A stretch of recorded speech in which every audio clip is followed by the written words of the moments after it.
آج کا دور تو سائنس کا دور ہے، لاجکس اور تھیوریز پر بڑی بڑی ایجادوں کا دور ہے۔ ٹریول بڑا فاسٹ ہو گیا ہے، بندہ صبح کہیں ہوتا ہے اور شام کو کہیں ہوتا ہے۔ جو مہینوں کا سفر ہوا کرتا تھا وہ گھنٹوں میں طے کر لیا جاتا ہے۔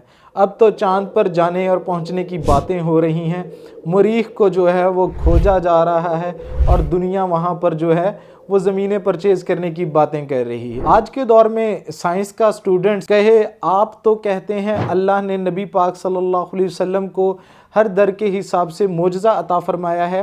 میں آپ سے پوچھتا ہوں، یہ سائنس کا دور ہے، اب تو ایسے جہاز ہیں جو آواز کی رفتار سے بھی زیادہ جو ہیں وہ تیز اڑتے ہیں۔ اگر سائنس کا اسٹوڈنٹ پوچھیں کہ بتاؤ آج کے دور میں کوئی معجزہ جو ہے نبی کریم صلی اللہ علیہ وسلم کا، تو پریشان ہونے کی ضرورت نہیں ہے، اس کا بھی منہ توڑ جو ہے وہ جواب دیں۔ معجزہ الحمدللہ اللہ تعالیٰ کی طرف سے جو ہے وہ عطا فرمایا ہے۔ مکے سے بیت المقدس 1 مہینے کا سفر ہے۔ بیت المقدس سے پہلے آسمان کا جو سفر ہے وہ تقریباً 500 سال تک اگر گھوڑا دوڑتا رہے تو وہ پہلا آسمان آتا ہے، اور پھر 500 سال دوڑتا رہے تو دوسرا آسمان آتا ہے۔ اسی طرح ٹوٹل ملا کے 3500 سال تک اگر کوئی گھوڑا دوڑتا رہے تو پھر سدرۃ المنتہا تک جو ہے وہ پہنچے گا۔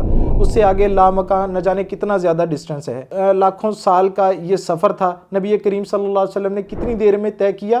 راتوں رات۔ روایتوں میں آتا ہے کہ سردی وغیرہ میں ہم اٹھتے ہیں اپنے بستر سے، تو جب تھوڑی دیر کو دوبارہ اپنے بستر میں آتے ہیں تو فیو منٹس کے اندر ہمارا جو بستر ہے وہ نارمل ہو چکا ہوتا ہے، گرم سے دوبارہ ٹھنڈا ہو چکا ہوتا ہے۔ اور اگر ہمارا کوئی دروازے کی کنڈی بھی کھولے تو وہ آپ کو اندازہ ہوگا کہ کتنی دیر ہلتی رہتی ہے۔ لیکن قربان جائیے، آقا کریم صلی اللہ علیہ وسلم جب سارا سفر کر کے واپس آئے، اپنے بستر پر پہنچے تو آپ کا بستر بھی گرم تھا اور دروازے کی جو کنڈی ہے وہ بھی ہل رہی تھی۔ گویا یہ ہزاروں لاکھوں سال کا سفر بنا لو تو سپر ایئر کرافٹس جو ہے وہ جتنا مرضی تیز سفر کر لیں، لیکن جب رب نے اپنے حبیب کو بلایا ہے تو ایسے بلایا کہ سارا سفر کر کے آگے اور بستر بھی گرم اور کنڈی بھی جو ہے وہ ہل رہی تھی۔ جو 6 دن کے اندر پوری کائنات بنا سکتا ہے، اگر وہ اپنے بندے کو سیر کرانا چاہے تو سفر کرانا چاہے تو وہ پلک جھپکنے کے اندر کرا دیتا ہے۔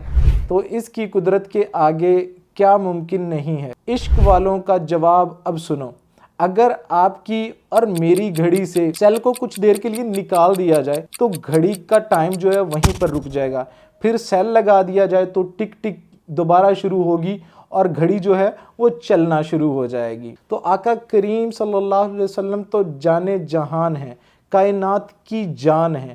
جب جان ہی چلی گئی تو کائنات رک گئی۔ آقا کریم صلی اللہ علیہ وسلم تشریف لائے تو کائنات نے چلانا شروع کر دیا۔ سیدی اعلیٰ حضرت سے پوچھا تو کہتے ہیں، وہ جو نہ تھے تو کچھ نہ تھا، وہ جو نہ ہوں تو کچھ نہ ہو، جان ہے وہ جہان کی، جان ہے تو جہان ہے۔ سبحان اللہ۔